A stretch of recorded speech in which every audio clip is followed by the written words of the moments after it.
Hey, Phantomaniacs! Welcome to another Teenage Mutant Ninja Turtles week here on the Needless Things YouTube channel. Today, we are taking a look from Super 7, the Ultimates April O'Neil action figure.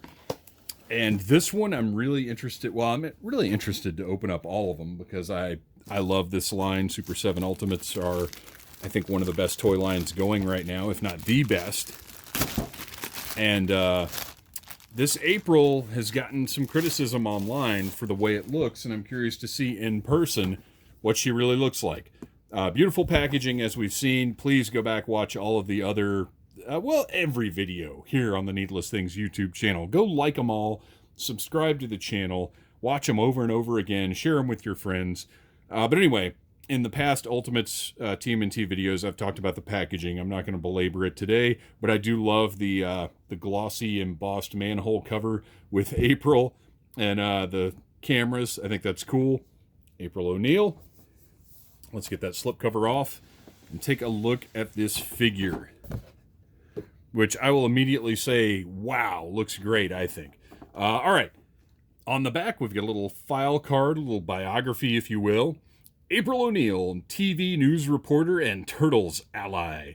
April's a determined TV news journalist, always prepared for the late-breaking news feature with her camcorder strapped round her arm. Her eagerness can get her into a heap of trouble, but it's nothing she or the Turtles can't handle. April's no airhead and is a valuable member of Team Turtles.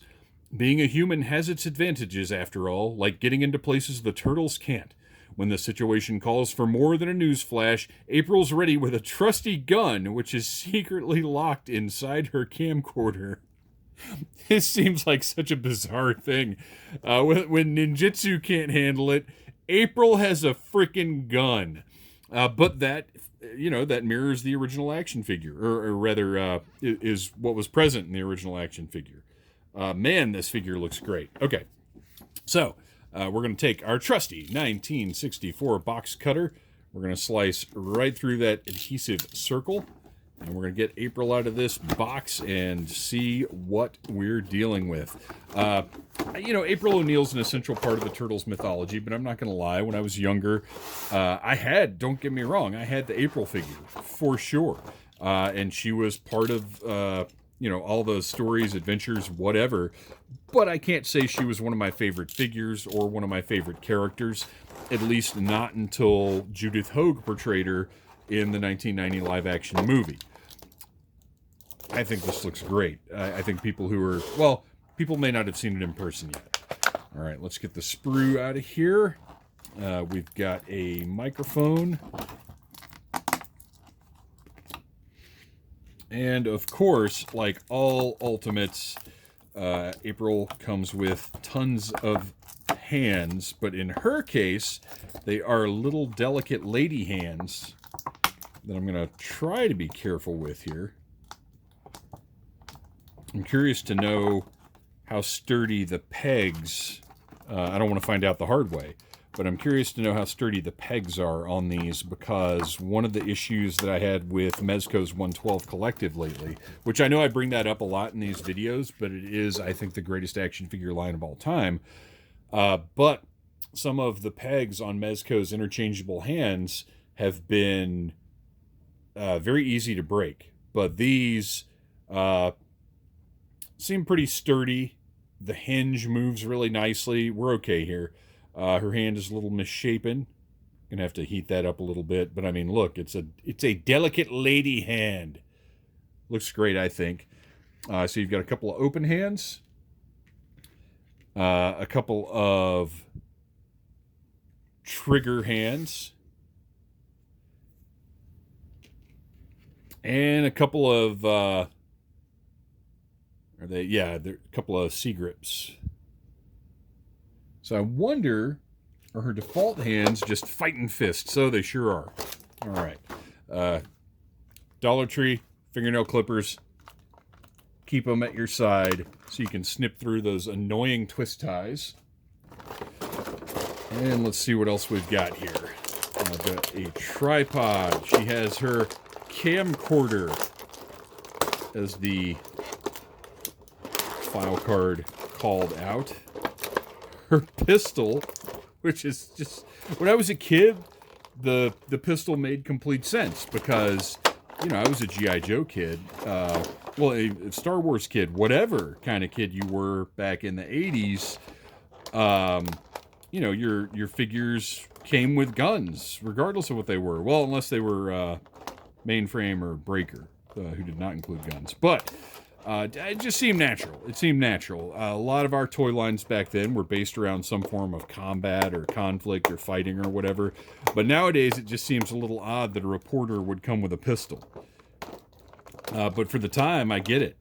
It makes sense. She has got the most dainty little throwing stars. And I'm trying to remember if the original April came with throwing stars or not. I'm not a big fan of this tape that Super 7 is using. I feel like in the past it's been a little easier to get it off of the tray. This stuff seems a little more adhesive and a little more annoying. And it also doesn't want to come off the tray in one piece. Sorry, you guys. I know this is scintillating viewing. But I want to prepare you for where you're going to be dealing with when you get your own Ultimate April O'Neil, if you choose to do so. All right. Now, finally, we've got our alternate heads.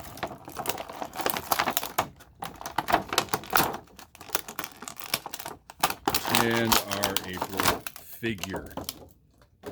Boy, that seemed like a little bit more of a trial than what we usually deal with here. Okay, so I don't know if you've seen pictures online. I don't know if you've seen commentary online, but people have really been bagging on this figure. I think this portrait is fantastic. I think it looks great. The paint is fantastic. The sculpt is great. I think this is a really well done update of April O'Neil. I think it looks awesome. Look at the eyes. Just really well done. I think this is great, and this is probably the head I'm going to keep on her. Let's see what the other heads look like just while we're here. Okay, so this one is more doll-like. It's so odd. So I'm wondering now, it's essentially the same face. This one almost looks more like the original action figure to me. But looking at them, I think they both look good. I like both of these heads. The hair on this one looks a little better to me just because it's more detailed. But I do feel like this head looks more like I remember the original figure looking. But again, seeing it in person, I think it looks great. Maybe online, maybe if you've just seen photos or whatever, it just looks, I don't know. People have complained. I think it looks good. And then we have the head with the headset, which is also great. And I like the smiling face. I think the headset looks fantastic. This is a really cool option. And honestly, I kind of wish we had the headset and this look with this hair, because this hair just looks so much better to me. But I love the headset and I love that expression on her face. So I don't know. We got some options to look at here, which, I mean, that's what you want. Articulation and detail wise, you can see this is, you know, April in her yellow jumpsuit as she appeared in the original action figure line. The hips, she's got kind of a soft plastic piece here. So we've got the rotation. You can see the way the hip joint works right there. It's not quite rotating right now, so I'm going to heat that up before I push it any further. I think a little heat or maybe some time in the freezer, one or the other will take care of that. But we do have the lateral movement there. She has got the blue stripes, and they're not just painted on, they are actually sculpted on as well, which is a nice touch. Little cargo pocket there. Single jointed knees, which, again, I like this look. As a collector at this point in my life, the aesthetics of the figure and the articulation have similar levels of importance to me. So I want I want the figure to look good. If you can get double jointed in there, you know, fine. But to me, that never looks quite right. And for it to be more playable, that's fine. But for it to look good standing on the shelf and preserve the aesthetics of the original figures, I like this articulation more. As you can see, you can sort of achieve the original pose that April had. She wasn't quite as squatty as the turtles, but she did still have sort of the bent legs action pose. Ankles, standard modern ankles. I've got the hinge with the swivel right there.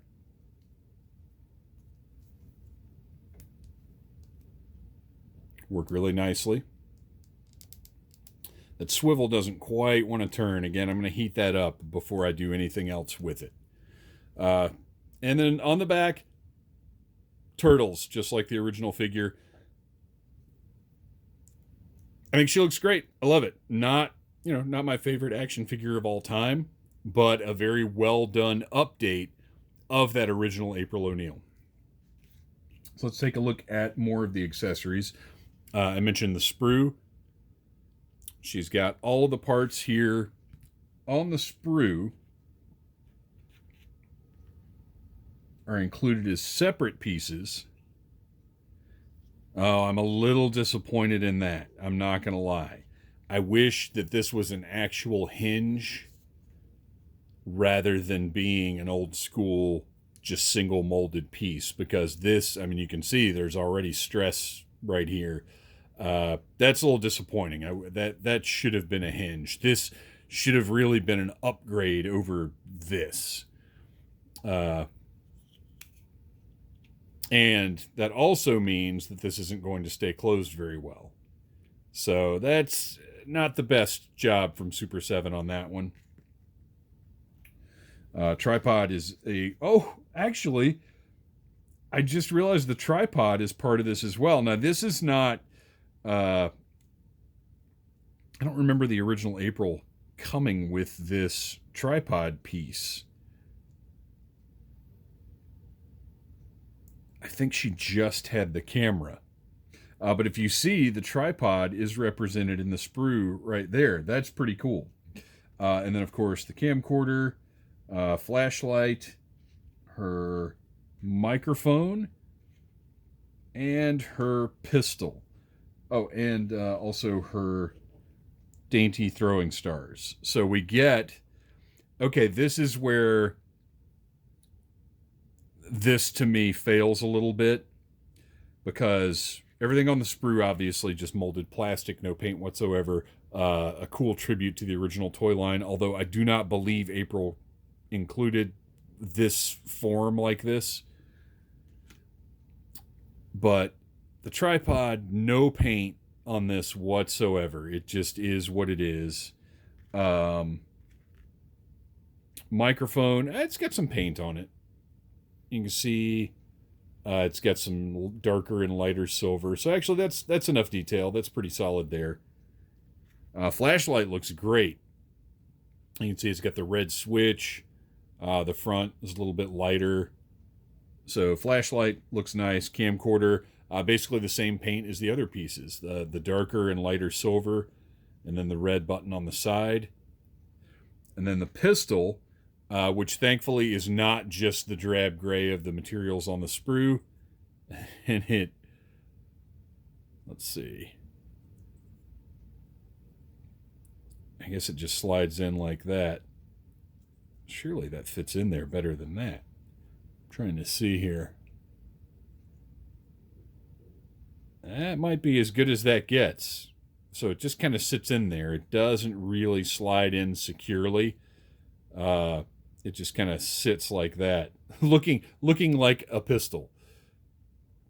But still pretty neat. I like it. And then that will plug onto the tripod, which is very similar to the tripod I'm using to record this video. That's a neat little setup. I like it. And then I like this detailing of her briefcase, and it looks like you can put the microphone or possibly you can put the microphone and the flashlight in there for storage. Pretty neat. Always like to see storage like that. So that's cool.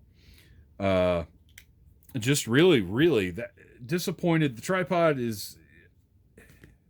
I would like it if the tripod was the same color as the camcorder, or had some kind of color to it. Just the dull, straight plastic is not very impressive. But really, the briefcase is kind of the biggest letdown. This, you can see, again, the stress is already coming in here. It just doesn't really want to stay closed very well. They could have done something nicer with this, I feel like. But it'll go in a plastic bag, whatever. All right, so let's see how well... Let's get one of these hands off here. Whoa! Speaking of tripods, I almost just knocked mine completely over.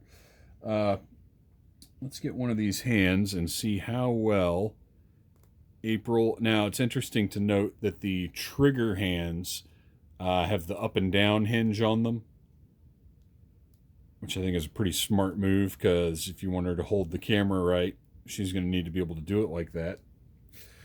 Now let's pop that off of the tripod and see April with her camcorder. That isn't quite going to make it to her eyes, but that's okay. Boy, that's the most menacing looking camcorder holding I've ever seen. Sorry, you guys, I'm going crazy with the camera business here today.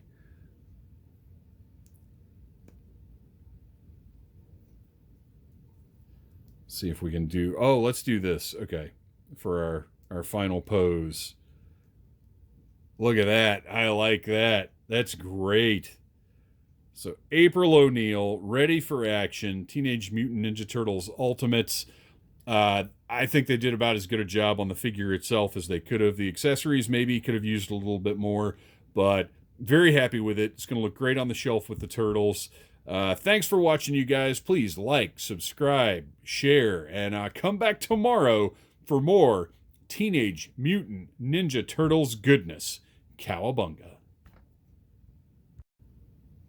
Okay, wait a minute. I totally forgot about two items because I was so focused on this stupid thing, which I'm trying not to get too down on it, but my gosh, you guys, come on. This is literally an accessory from a 1987 toy. This should have been upgraded. All right, but to be nice about something, to end on a really positive note, we have April's turtle shell compact communicator in closed and in opened versions, complete with Donatello and a little keyboard.